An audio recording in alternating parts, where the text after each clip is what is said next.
থেকে অনেক ধন্যবাদ। অনেক ব্যস্ততার মাঝে আমাদের মধ্যে আসছেন। মাদক আর সন্ত্রাস আমরা দেখলাম যে তখন তারা বিভিন্ন জায়গায় কথা বলে যে তারা ক্ষমতায় গেলে তারা শরিয়া আইন বাস্তবায়ন করবে না এবং শরিয়া অনুযায়ী দেশ পরিচালনা করবে না। তারা দেশ চালাবে পরিচালিত সেই নিয়ম নীতি যে চলছে সেই আদর্শ, সেই নিয়ম নীতির উপর। আমাদের কথা হলো যে শরিয়া কাকে বলে? আমরা নামাজ পড়ি, এটাই শরিয়া। আমরা রোজা রাখি, এটাই শরিয়া। আমরা হজ করি, এটাও শরিয়া। আমরা অন্যায় প্রতিবাদে ন্যায়ের পক্ষে কথা বলি, এটাও শরিয়া। কিন্তু দুঃখের মধ্যে বলতে হয় যে প্রচলিত নিয়মে আইনে দেশ পরিচালনা করবে। তখন আমাদের সন্দেহ চলে আসলো যে আসলে বাস্তবতা আমরা যে লক্ষ্য উদ্দেশ্য নিয়ে আমরা পথ চলছিলাম, কিন্তু সেই লক্ষ্য উদ্দেশ্যকে মেলান করে রঙিন স্বপ্ন যারা ক্ষমতার দেখেছে, এদের মাধ্যমে জাতি প্রতারিত হবে, দেশ আবার অনিশ্চয়তার দিকে চলে যাবে। আমরা যে লক্ষ্য উদ্দেশ্য নিয়ে চলছিলাম সেই লক্ষ্য উদ্দেশ্য বাস্তবায়ন হবে না।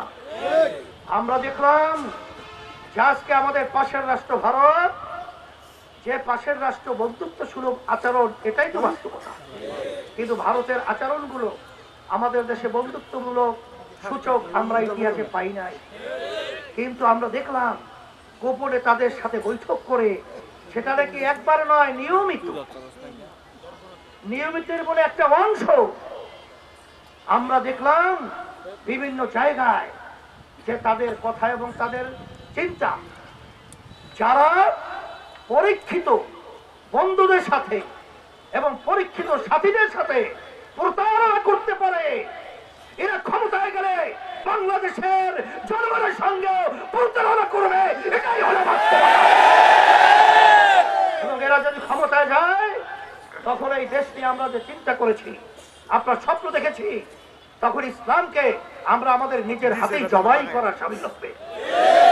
তখন এদের এই প্রতারণার জালে, এদের এই ষড়যন্ত্রের জালে ইসলামী আন্দোলন বাংলাদেশ ক্ষমতায় তারা যাবে আমাদেরকে টেক লাগিয়ে সিঁড়ি বানিয়ে, এই ধোঁকাবাজদের সঙ্গে আমরা সিঁড়ি হিসেবে ক্ষমতায় যাওয়ার সিঁড়ি হতে চাই না।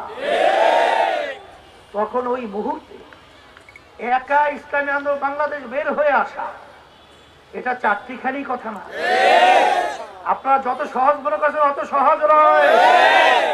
কিন্তু আল্লাহর উপরে তাওয়াক্কুল করে যেই লক্ষ্য উদ্দেশ্য নিয়ে ইসলামী আন্দোলন বাংলাদেশ রাজনীতি করে, আমি নিজেও কিন্তু এমপি প্রার্থী হই নাই, এমপি লড়াই তো আমরা নয়, মন্ত্রিত্বের জন্য রাজনীতি করি না।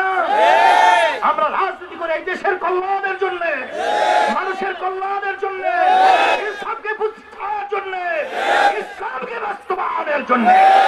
কিন্তু যারা নাকি আমাদেরকে এই ধোঁকা দিয়ে প্রতারিত করে ক্ষমতায় যাওয়ার স্বপ্ন দেখেছে, আল্লাহর রহমতে আমার মন বলছে সেই রঙিন স্বপ্ন বাস্তবায়ন হবে না। আমি পরিষ্কার ভাবে বলছি যে আপনারা এখন নেমে যান, কারণ যুদ্ধের ময়দানে যদি এক গ্রুপ বা একটা দল যদি তার গতি থেকে 100, আপনাদের থেকে 50, সেখানে কি তার সঙ্গে পারা যায়? এই জন্য আমার ভাই বলেছেন যার কয়েকটা দিন আমরা রাত্রকে রাত্র বলবো না, দিনকে দিন বলবো না, বিজ্ঞানহীন ভাবে এই দেশটাকে সুন্দর করার জন্য, মানবতার মুক্তির জন্য এবং ইসলামকে রাষ্ট্রীয় পর্যায়ে শক্তি অর্জন করার জন্য ইসলামের পক্ষে একটাই বাক্স এখন বাংলাদেশে, সেই বাক্সের নাম হলো বাংলাদেশের বাক্স, হাত পাকার বাক্স। আর কোন বাক্স ইসলামের পক্ষে আছে? আমরা যে বলেছি ইসলামের পক্ষে একটা বাক্স দেব, সেই বাক্সটাই আল্লাহ কবুল করেছেন। ইসলামের পক্ষে বাক্স, ইসলামের হাত পাকার বাক্স।